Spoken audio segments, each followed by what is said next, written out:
Well guys, I am back here at Linville Gorge at the Wolf Pit Trail parking lot, and as you can see I have it all to myself, probably because it's a Tuesday at 3:30 and it's been raining on and off.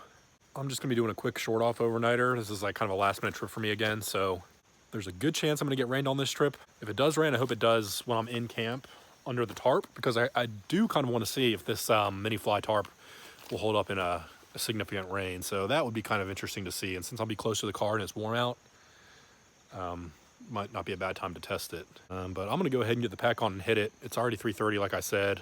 Let's do it. So here's the new information board at the trailhead here, courtesy of Troop 899. Great job. Nothing spoils a mountaintop like toilet paper. There's definitely a problem with that here in Linville Gorge. Still got some leftover warnings about Hurricane Florence, which just came through the Carolinas last week. So we've had a lot of rain here, so I'm not worried about water sources at all. I've only got a liter with me because I know gully pipe will be flowing, which is one of the first water sources you come across at the top of Shortoff here. This is kind of my go-to spot for a overnight hike.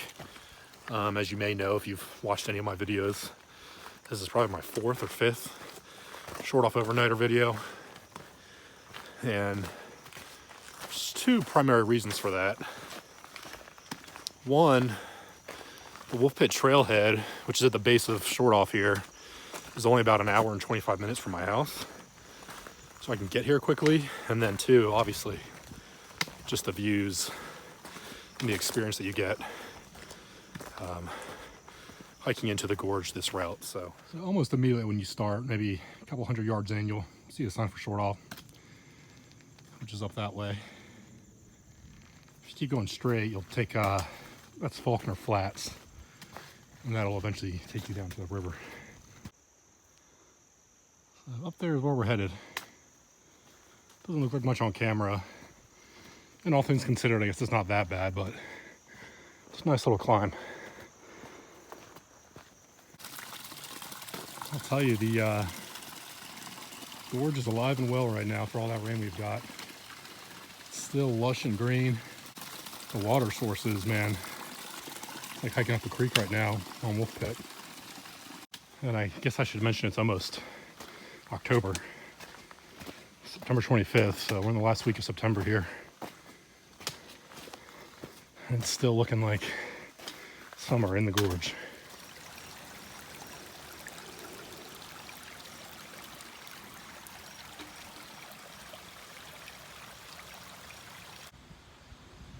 Oh, believe it or not, I'm standing in the sun right now. There's definitely some rain clouds moving around out there. So when you're driving into the Wolf Pit trailhead, right before you park, you pass that house right there on your left. I always like being able to look down there and see what kind of progress I'm making as far as elevation gain goes, just from a visual standpoint. Makes you realize how fast you're climbing here. Trying something a little different this trip. These non-hydration tablets. Not that this trip is very strenuous, but I am losing a lot of water as I'm hiking here just because of the humidity again. So David had these on our Art Lobe trip, and I really liked them. He let me try one, so I figured I'd give it another shot. It's just basically tabs that you add to water and let them dissolve. Yes, this is the trail we're looking at right here. Thought I have my Gore-Tex hiking shoes on today.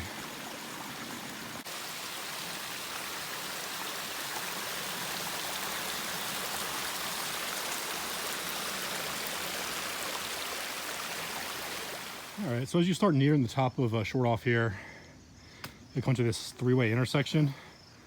Essentially, we came from Wolf Pit here, so we're coming this way. As you can see by that sign, that'll take you down to the river if you make a left. You can go straight up to Shortoff. But then there's also a trail here, so I should say this is a 4-way intersection. This trail to the right is sort of like a shortcut up to the MST. I think it's called like the Old Jeep Trail or something like that. So that'll get you to the MST quicker, but you're gonna forego a lot of views by doing that. So if you want my advice, I say stay straight unless you're really in a hurry for some reason. I've been taking my time with this climb. I'm still sweating like crazy, but I've been going at it about an hour. I'm not even to the top yet, but I'm not in a rush. So it's one of the things I like about hiking alone sometimes is you can really set your own pace, especially on a day like today where I've got nowhere to be in particular. So I'm not crazy about the color that the Nun tablet turned my water, but that doesn't really matter, I guess. It tastes okay. Whatever flavor David had, I think it was like fruit punch or something, or pink lemonade or something like that, was a lot better than this one. This is the grape. I will not be getting the grape again. It tastes sort of like cough medicine to me, which I guess, what was I expecting with grape flavor, but now I know. Well, as I sort of imagined, socked in by a little bit of cloud cover here. You still see down to the river though. I don't know what the level is at on the river right now, but it's definitely higher than usual. Even from up here, it looks wider. It's about 4:30, so it means we've been hiking for about an hour. I'm just like dripping sweat, man. It's probably about 70 degrees, but the humidity is close to 100%, I think. I'm really hoping for some kind of breeze tonight, which is not uncommon in Linville Gorge, especially when you're up on top of the ridges and stuff. But right now, there is nothing. Not even like a small breeze. I'm hoping that changes. So, as expected, Gully Pipe's got a great flow. And there's even some additional water flowing over here, so water will not be an issue tonight, that is for sure.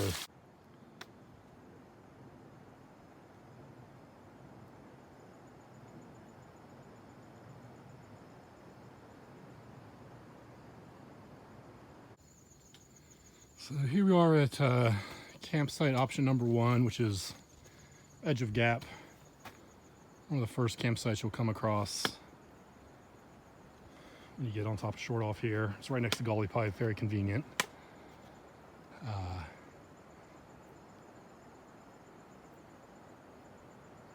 You can see we're just like in the clouds right now.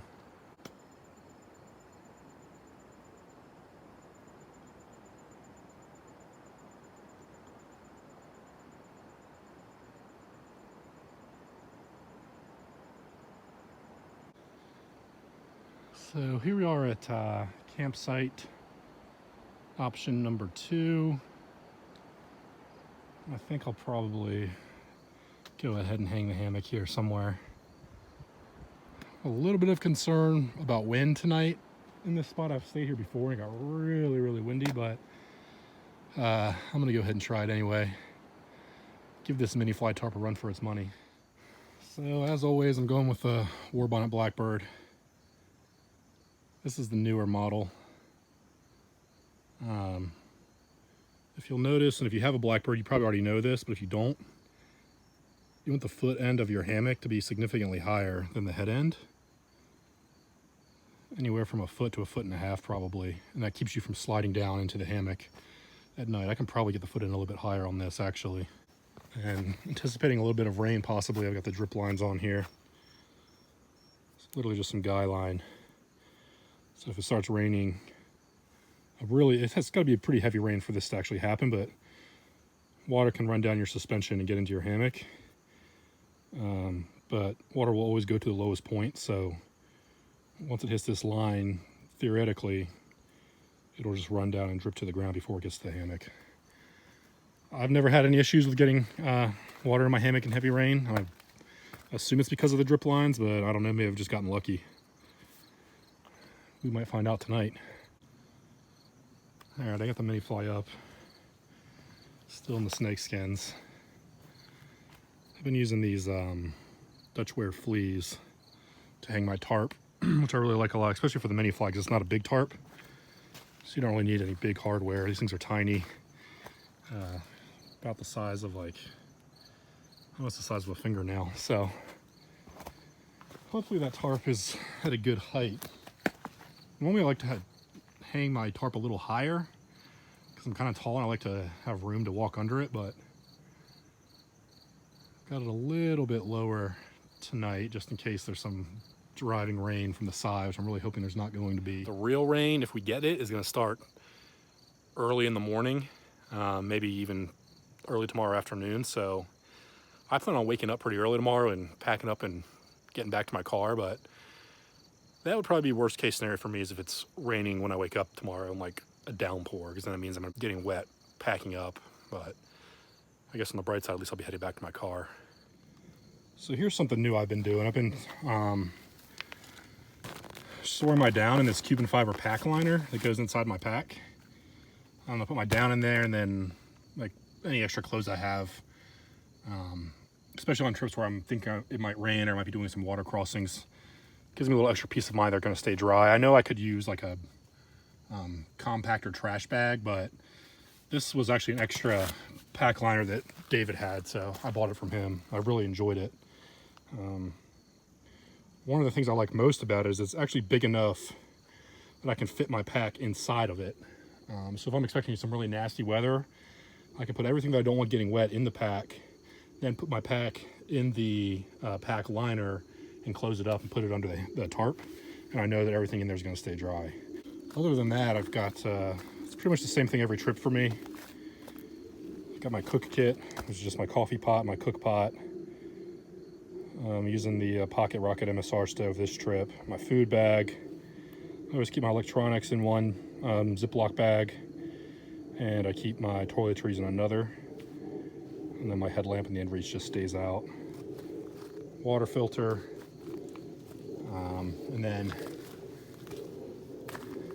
all my extra clothes and stuff, which in this case is just a t-shirt for night and a light jacket, which I probably won't need.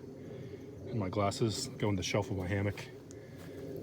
And then my stakes and extra guy line and stuff stays in the Ziploc bag as well. So that's really all I have on this trip, other than my pistol and holster for that. That's about it. Got my rain jacket in the front pocket there, my first aid kit, and pack cover. That's all I'm carrying this trip. It's a really light load for me. I didn't weigh it, but it had to come in under 20 pounds, I'm sure. One of my favorite purchases recently is this Wookiee underquilt, which is designed for the Warbonnet Blackbird. It's basically, as they say, set it and forget it. You hook it up just on both gathered ends of the hammock. So on the foot end, you've got a little rubber band here that goes onto a mini carabiner. It clips on to that end of the hammock. And then this end is just a little piece of bungee webbing that wraps around this gathered end. And there's the option to tie it on here on the side. But the thing I like about it is you never have to adjust it. That's in the exact position it needs to be in. You can see the way that it lays. It kind of guides you on how you're supposed to lay in the hammock. So in the Warbonnet Blackbird and most gathered end hammocks, really, you want to lay on a diagonal to keep yourself flat a little bit. And the Wookiee does a really good job of keeping you in place and keeping itself in place at the same time. Top quilt again is this UGQ Bandit 20 degree. Both the top quilt and bottom quilt are 20 degree, which is way more warmth than I need on this trip. I'll probably even end up being a little bit hot tonight, I think, but that's the coolest set of quilts I have. So, all right, as you can see, I got the tarp up here. I decided to go ahead and deploy it just in case something blows in quick. And I've got to backtrack a little bit and go get some water, so I don't want to take a chance of it starting to rain while I'm up there getting water.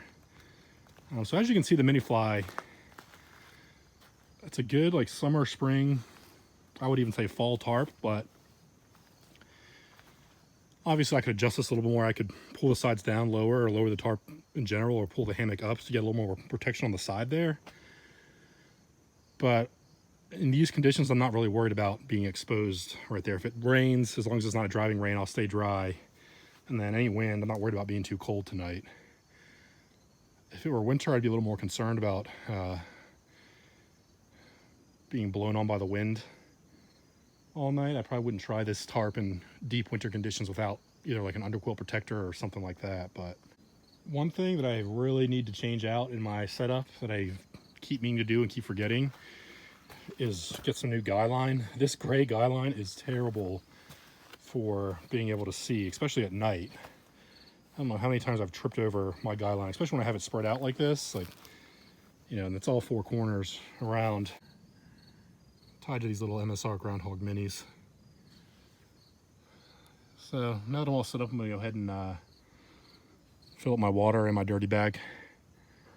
And then I have nothing to do but hang out, make some dinner, enjoy the gorge. Filling up with water doesn't get much easier than this. It's like turning the faucet on in your kitchen.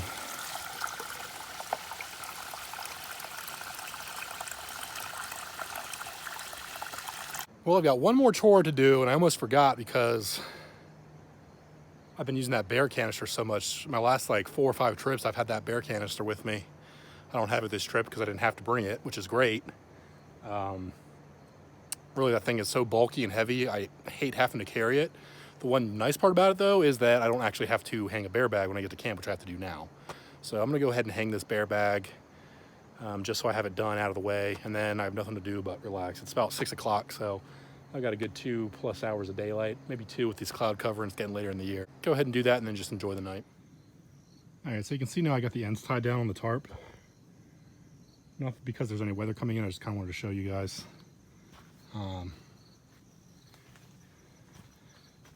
Gives you a little bit of extra end coverage at the top there. So if it is a driving rain this way, hopefully that'll block it a little more. I feel pretty good about it. Kind of hard to tell what the weather's doing because it's so foggy and cloudy.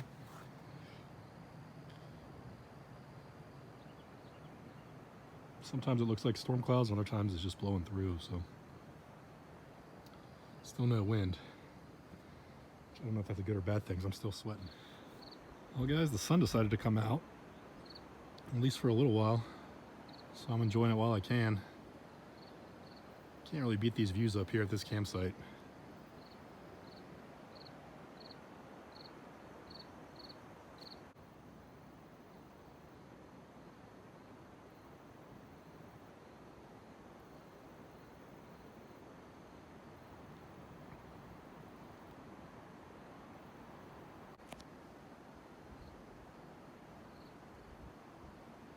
And overtaken by the clouds here. It was kind of cool. It came up from like inside of the gorge, and now it's like rising up. Rising up? I don't know.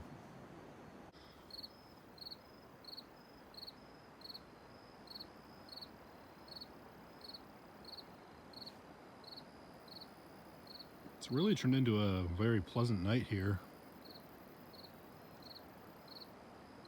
Temperature's good, I'm not sweating anymore. Feels like the humidity's going down.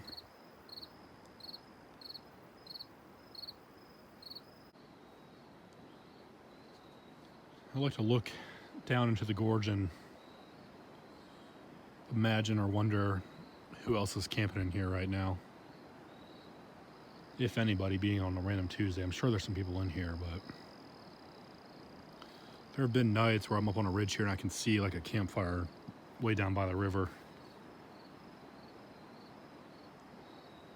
Such an incredible place. All right, nothing too fancy for dinner tonight. It's just a Mountain House lasagna.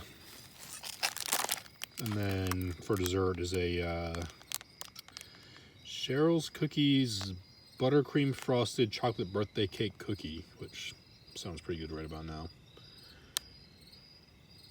But first, the lasagna. I've got a little Franken-stove action going here. I got my jet oil canister stand here with the MSR pocket rocket and my MSR pot.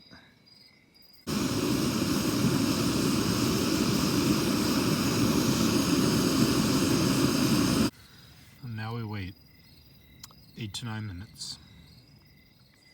All right, as usual, the Mountain House was good. And I'm about to break into this cookie. All right, so dinner's done. It was good. Check out that moon over there.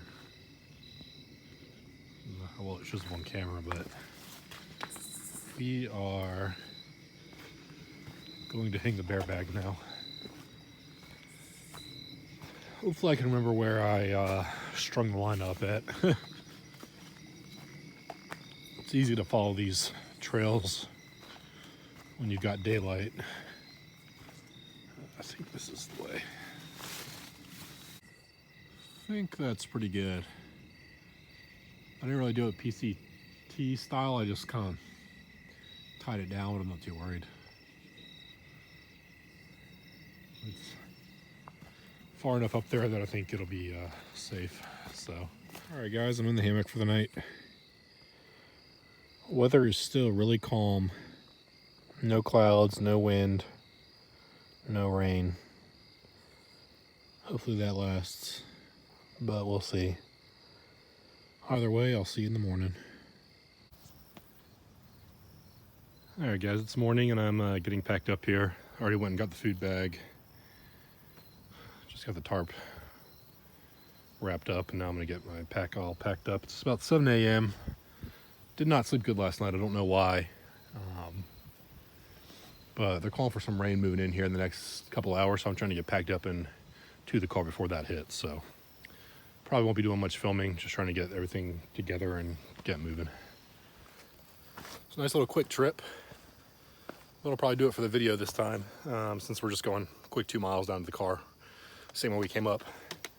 As always, I appreciate you watching and keep an eye out for my next video.